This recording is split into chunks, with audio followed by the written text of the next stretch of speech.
Service Plumbing sent Senior Project Manager Michael Barth and Dylan Pierce to Chicago for AHR 2024, providing our team with continuing education on new products and innovations to not only make our job easier, also providing value to our customer base.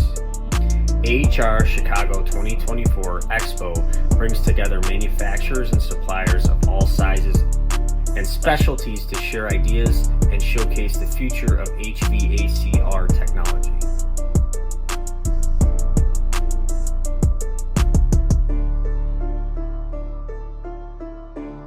This is a full port ball valve. You can see that inside it doesn't change inside diameter at all.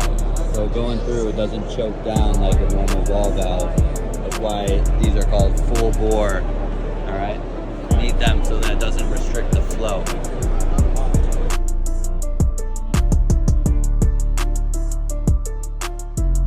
Something that they're not too worried about, but these are going to be in a high-end residential home. Right. So basically it's the same thing. This is a sensor. You take the same thing and you plug it in here.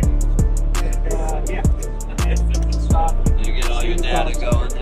It's all low voltage or what? It's all low voltage. Low voltage. Cool. Awesome. Thanks for taking the time, man. Appreciate it.